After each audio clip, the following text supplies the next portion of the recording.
இதுவரைக்கும் கும்பராசிக்கு இருந்த சில விஷயங்கள் இனிமேல் மாறும். என்னென்ன மாறும்? இப்போ 30 வருஷத்துக்கு அப்புறம் மிகப்பெரிய மாற்றம். அந்த கடன் தொல்லை என்பது முற்றிலுமாக விலகக்கூடிய வாய்ப்புகள் இப்பொழுது. சராசரியா யார் மேலேயும் ரொம்ப அட்டாச்மெண்ட்டு வைக்க மாட்டீங்க. வச்சுட்டா உங்களால் அதை எடுக்கவே முடியும். நீங்கள் பல வருடங்கள், கடந்த ஒரு 4 வருடங்களாக நீங்கள் செய்த உதவி, அதாவது முயற்சிகள் ஒன்றுமே வந்து கிளிக் ஆகலை. இதுவரைக்கும் இல்லாத அளவுக்கு மனசில் இருக்கக்கூடிய பாரங்கள் இனிமேல் தான் இதுக்கு முன்னாடி இருந்ததை விட நல்ல வாழ்க்கை அமையும். எதையெல்லாம் நீங்கள் இழந்தீங்களோ தன்னாலேயே அது வந்து உங்களை சேரும். கிட்டத்தட்ட வருகின்ற மே மாதத்துக்கு அப்புறம் நீங்கள் எடுக்கக்கூடிய பல புதிய முயற்சிகளுக்கு நல்ல வெற்றி, ஸ்திரமான வெற்றி கிடைக்கும். சரி, ஜாப் மாற்ற போகிறேன் அப்படின்னா இதுதான் ஆப் டைம். மார்ச்சுக்கு அப்புறமா உங்களுடைய ஜாப் சேஞ்சை நீங்கள் இனிஷியேட் பண்ணி ஸ்டார்ட் பண்ணணும். யார் மேலேயும் அளவிற்கு அதிகமாக அட்டாச்மெண்ட், எமோஷனல் அட்டாச்மெண்ட் வைக்காதீங்க.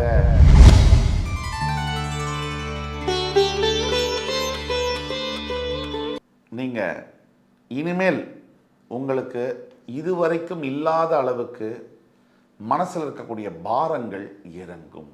அதுதான் பிரேக்கிங் நியூஸ்.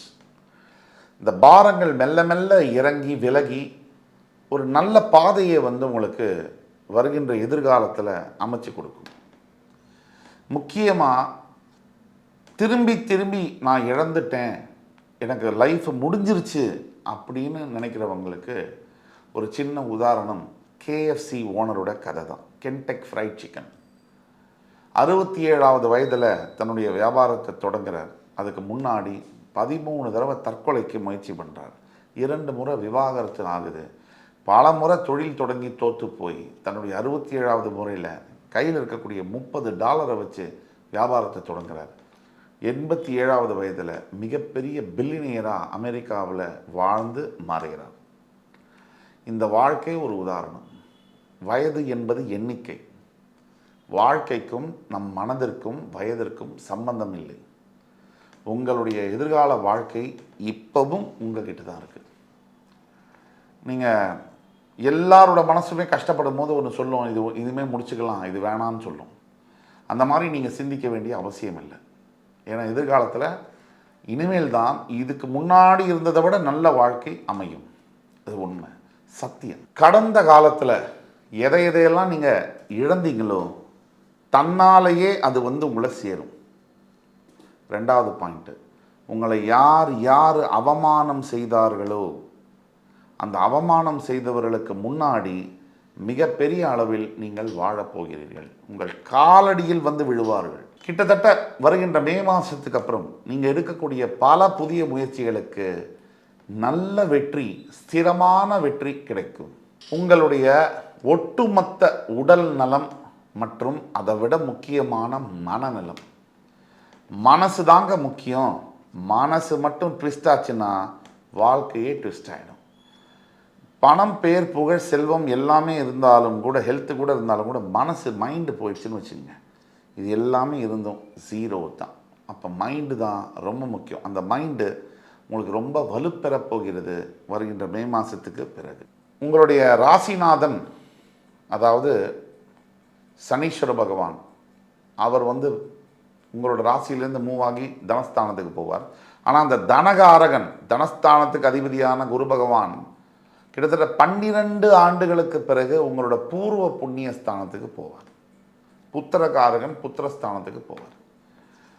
பல தெய்வ தரிசனங்கள், தெய்வத்தினுடைய அருள் நேரடியாக உங்கள் ராசியை குரு பார்க்கவிருப்பதினால் மிக மிக பெரிய நல்ல விஷயங்கள், கான்ட்ராக்ட் சைன் ஆகுது போன்ற விஷயங்கள் நடைபெறும். திருப்பு முனைகளை ஏற்படுத்துவார்.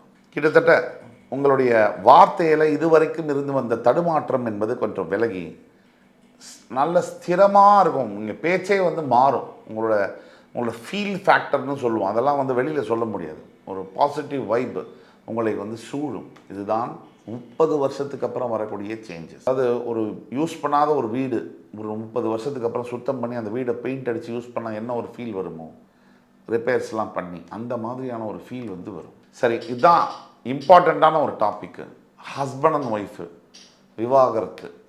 விவாகரத்து கோர்ட்டில் கேஸ் இருக்கிறவங்க, இல்லை விவாகரத்தை செய்யலாம், நோட்டீஸ் அனுப்பலாம்னு நினைக்கிறவங்க நிறுத்திடுங்க. உங்களுடைய பிரிவு என்பது பல பேருக்கு லாபம். முக்கியமாக சில காவல்துறை அதிகாரிகளுக்கும் சில வக்கீல்களுக்கும் குடும்ப பிரிவுகளில் பற்றி அவங்களுக்கு அக்கறை கிடையாது. இந்த சமுதாயம் சிதறி போவதை பற்றி அவங்களுக்கு தொழிலே அதுதான். அதனால் எல்லோரும் அல்ல, பல நல்ல காவல்துறை நல்ல வழக்கறிஞர்கள் இருக்கார்கள்.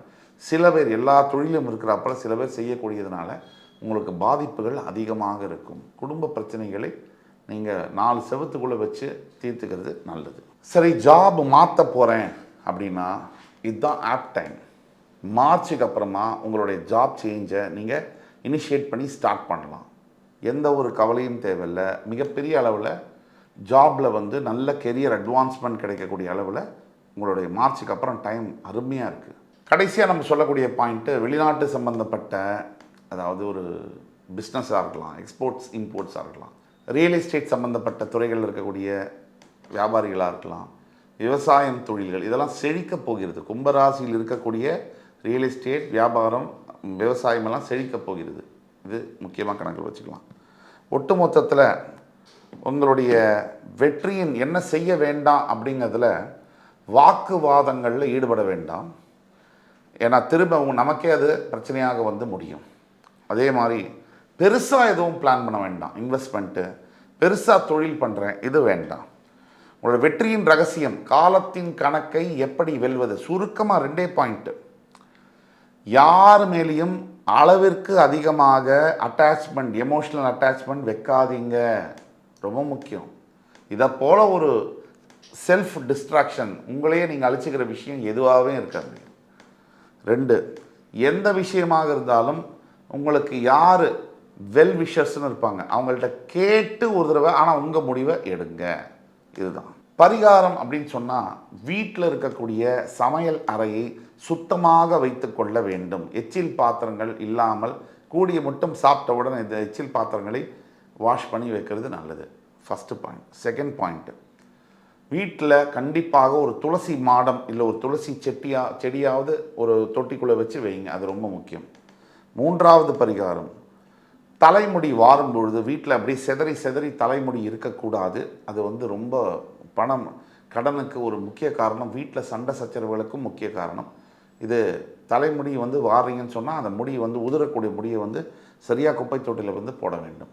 இது 4வது பரிகாரம், பேசும் வார்த்தைகள் சனீஸ்வர பகவானுக்கு ரொம்ப ரொம்ப முக்கியம். விளையாட்டுக்கு கூட தவறான வார்த்தைகளை பேசாதீர்கள், தவறான எண்ணங்களை வைத்துக் கொள்ளாதீர்கள். அது கெட்ட வார்த்தையை பேசும்போது சனீஸ்வர பகவான் அதை அப்படியே செஞ்சிருவார். அதனால் அதை பண்ணாதீங்க, விளையாட்டுக்கு கூட. 4வது பரிகாரம், பெற்ற தாய் தந்தையை நம்ம என்னைக்கு மதிக்கிறோமோ அதை விட ஒரு சிறந்த பரிகாரம் இருக்கவே முடியாது. அதனால் உங்களோட பெத்த அப்பா அம்மா இருக்கிற வரைக்கும் அவங்கள நல்லா பார்த்துக்கோங்க. 5வது பரிகாரம், பசுமாடு பைரவர்களுக்கு உணவு கொடுத்து நீர் கொடுத்து வணங்குவது. ஆக என் உயிரினும் மேலான கும்பராசி பெருமக்களே, இந்த வீடியோ முழுசாக பாருங்கள், லைக் பண்ணி கமெண்ட் பண்ணி சப்ஸ்கிரைப் பண்ணுங்கள். ஃப்ரெண்ட்ஸ், ஃபேமிலிஸ் அண்ட் ரிலேட்டிவ்ஸில் இருக்கிறவங்களுக்கு ஃபார்வர்ட் பண்ணுங்கள்.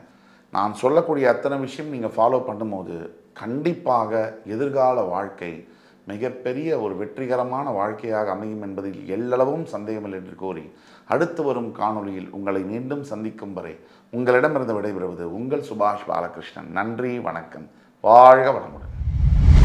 உலகத்தில் மழை பெய்யறதுக்கு முக்கிய காரணம் ரிஷபராசி என்பவர்கள் அப்படின்னு சொன்னால் மிக உண்மை.